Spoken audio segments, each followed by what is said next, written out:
Je vais vous poser une question. Si vous répondez bien, je vous laisse. Vous pouvez répéter la question? C'est une étrange question. Je suis. La télé en question. Chaque année depuis 1992, les Enfoirés se retrouvent sur scène pour soutenir les Restos du Cœur.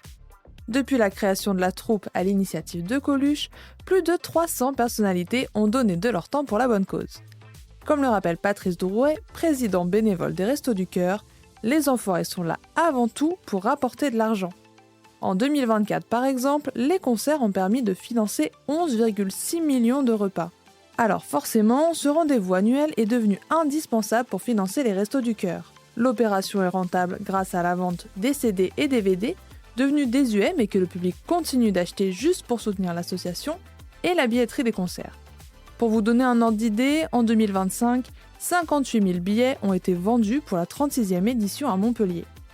Aujourd'hui, le streaming est aussi une rémunération supplémentaire. Frédéric Saint-Dizier, responsable du service Enfoirés et chargé de ce barnum, note également. On s'est attelé ces dernières années à travailler la vente de produits dérivés. Il y a les droits d'auteur qui sont aussi négociés, la vente d'images et un grand nombre de dons de partenaires. Le bénévole ne s'en cache pas, chaque euro gagné ou économisé est bon à prendre. Quand les salles ne sont pas prêtées, il y a des efforts qui sont consentis. Chaque ville est un cas particulier, mais les salles nous accompagnent pour que la facture soit la moins douloureuse possible. On pourrait naturellement se demander si tous ces efforts ne sont pas gâchés par les cachets conséquents des personnalités présentes dans la troupe. Mais les artistes des Enfoirés sont-ils rémunérés ?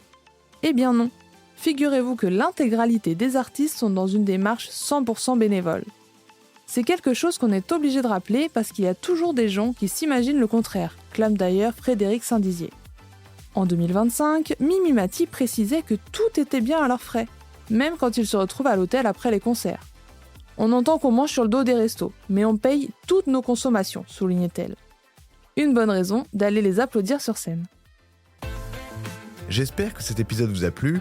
Si c'est le cas, abonnez-vous sur votre plateforme d'écoute préférée pour retrouver de nouveaux épisodes chaque semaine. Et si vous en voulez plus, découvrez aussi le ciné en question et les séries en question sur les plateformes d'écoute et téléloisirs.fr.